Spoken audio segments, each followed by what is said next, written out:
নমস্কাৰ বন্ধুসকল সকলোকে জ্ঞান একাডেমি চেনেলটোলৈ পুনৰ স্বাগতম কৰিছে। এটা ডাঙৰ আপডেট আহি পৰিছে, গতিকে বন্ধুসকলৰ লগত ডিছকাশ্যন কৰিব বিচাৰিছোঁ। যদি আপোনালোকে এডিআৰ এক্সাম এপ্লাই কৰিছে, মানে এডিআৰ এক্সামটো দিব বিচাৰে এইবাৰ 2024ত যিটো 12,600 পোষ্টৰ কাৰণে, গতিকে বন্ধুসকল এই ভিডিঅ'টো আপোনাৰ কাৰণে যথেষ্ট গুৰুত্বপূৰ্ণ হ'ব গৈ আছে। কাৰণ এই ভিডিঅ'ত আপোনালোকক মই এটা ভিডিঅ'ত আপোনালোকৰ যিমান এডিআৰ ফুল ডাটাটো আপোনালোকক এনালাইচিছ কৰি দেখাম। আপোনালোকে চাব পাৰিছে ফুল কাট অফ ৰেংকৰ পৰা আদি কৰি এক্সাম মোড, লগতে সিলেবাছ পেটাৰ্ণৰ পৰা আদি কৰি সম্পূৰ্ণ ডিটেইলছ দি দিম, লগতে এডমিট কাৰ্ডৰ ডিটেইলছো আজি আপোনালোকক মই প্ৰভাইড কৰি দিম।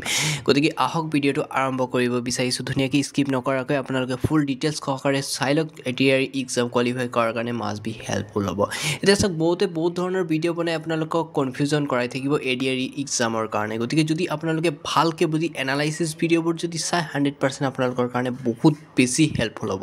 গতিকে এনেই আপোনালোকে এইবোৰ উল্টা পুল্টা ভিডিঅ' চোৱাতকৈ মাষ্ট বি যিবোৰ ইম্পৰ্টেণ্ট ভিডিঅ' হয় সেইবোৰহে ভিজিট কৰিবলৈ চেষ্টা কৰক। গতিকে মই বিশেষ একো ডাঙৰকৈ নকওঁ, আহক আৰম্ভ কৰিম।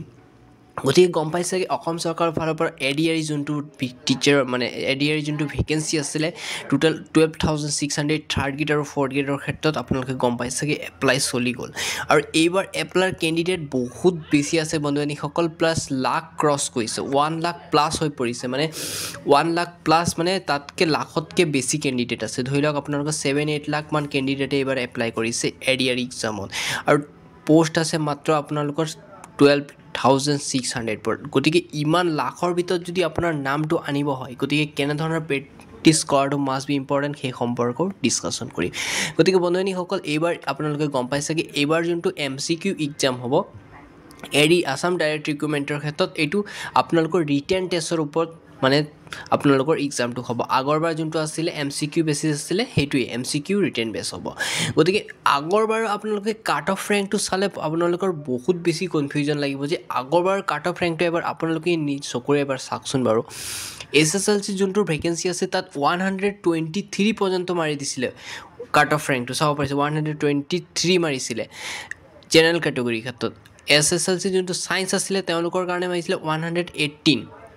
আৰু চবতকৈ আচৰিত কথা আপোনালোকে এইটো চাওকচোন বাৰু, জেনেৰেল যোনটো বেচেলাৰ ডিগ্ৰী 147 মানে 150ৰ ভিতৰত 147 মাৰিছে। ভাবকচোন বাৰু কেনেধৰণৰ মানে কাট অফ ৰেংকটো গৈছিলে। আৰু বেচেলাৰ ডিগ্ৰী অফ কম্পিউটাৰৰ ক্ষেত্ৰত 126 মাৰিছিলে। নেক্সট আপোনাৰ জেনেৰেল ডাব্লিউৰ ক্ষেত্ৰত আপোনালোকে স্ক্ৰীণত ধুনীয়াকৈ আছে, মই এটা এক্সপ্লেইন কৰি নাযাওঁ কাৰণ বন্ধুসকলৰ যিটো ইম্পৰ্টেণ্ট দৰকাৰ সেইটোহে ডিটেইলছ সহকাৰে ডিছকাশ্যন কৰিম। বাৰে মই বাকী আপডেটবোৰ দিব ক'লে বন্ধুসকলৰ ভিডিঅ'টো লং হৈ যাব, আৰু মই নিবিচাৰোঁ যে ভিডিঅ'টো দীঘল হওক, ঠিক আছে। আৰু OBCৰ ক্ষেত্ৰত আপোনালোকে কিমান কাট অফ গৈছিলে ধুনীয়াকৈ এটা স্ক্ৰীনশ্বট মাৰক, আপোনালোকে ফুল ডিটেইলছ চাই লওক।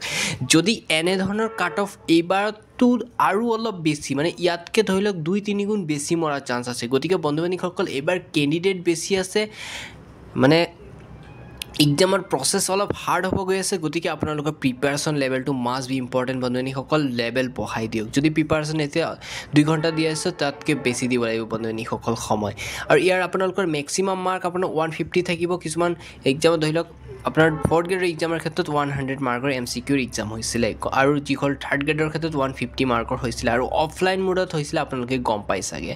গতিকে আপোনালোকে মাষ্ট বি গুৰুত্ব দিয়ক। Social study, social science, general knowledge, মই কিছুমান ছাবজেক্ট লিখা নাই, আপোনালোকে এড কৰি ল'ব, মই কৈ দিছোঁ। জেনেৰেল মেথামেটিক্স, মেণ্টেল এবিলিটি আৰু লজিকেল ৰিজনিং, জেনেৰেল ইংলিছ, এই ছাবজেক্টকেইটাৰ বাহিৰে আপোনালোকে কম্পিউটাৰ নলেজ, লগতে যিবোৰ বাহিৰা জিকেৰ নলেজ আছে সকলো ল'বলৈ চেষ্টা কৰে। এইবাৰ মানে কাট অফ ৰেংকটো চাব আপোনালোকে, হাইপাৰ যাব, হাইপাৰ। গতিকে বন্ধুসকল এনেধৰণৰ কাট অফৰ ভিতৰত যদি নিজৰ নামটো ৰাখিব বিচাৰে তেন্তে প্ৰিপাৰেশ্যন লেভেলটো বহুত ভালকৈ কৰিব লাগিব। আৰু কি সম্পৰ্কে বুক পঢ়িলে বেটাৰ হ'ব সেই সম্পৰ্কে যদি আপোনালোকে কমেণ্ট কৰে, মই নিশ্চয় আপোনালোকৰ কাৰণে বুকৰ ডিটেইলছো শ্বেয়াৰ কৰি দিম। গতিকে ভিডিঅ'টো মই বেছি দীঘল নকৰোঁ, সম্পূৰ্ণ কৰিব বিচাৰিছোঁ।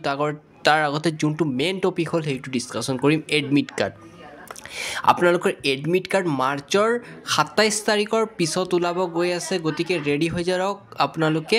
যদি মাৰ্চৰ 27 তাৰিখলৈকে যদি নোলায় তেন্তে মানে এপ্ৰিলৰ ভিতৰত 100% এডমিট ওলাই যাব গতিকে বন্ধুবান্ধীসকল প্ৰিপাৰেশ্যন ষ্টাৰ্টিং কৰক কাৰণ এইবাৰ এডিআৰই এক্সাম একদম ইজি নহয় বন্ধুবান্ধীসকল টাফ হ'ব গৈ আছে যদি আপোনাৰ নামটো ৰাখিব হয় তেন্তে প্ৰিপাৰেশ্যন কৰিবই লাগিব আপুনি নাভাবিব যে এইবাৰ ইজি আছে মই ডাইৰেক্টলি নপঢ়াকৈ এক্সামটো কোৱালিফাই কৰিম অলপ পঢ়িলে হৈ যাব এইটো নহয় প্ৰিপাৰেশ্যন লেভেলটো আল্টিমেট কৰিব লাগিব আৰু বহুতো কেণ্ডিডেটসকলে আল্টিমেট লেভেল পঢ়ি আছে দিনভৰ পঢ়ি আছে গতিকে যদি পাছ কৰিব হয় তেন্তে পঢ়িব লাগিব গতিকে ইমানেই কৈ সামৰণি মাৰিছোঁ যদি কিবা জানিবলগীয়া থাকে কমেণ্ট কৰিব আৰু ছাবস্ক্ৰাইব কৰিব একদম নাপাহৰিব 100% মই আপোনালোকৰ হেল্প কৰিয়ে থাকিম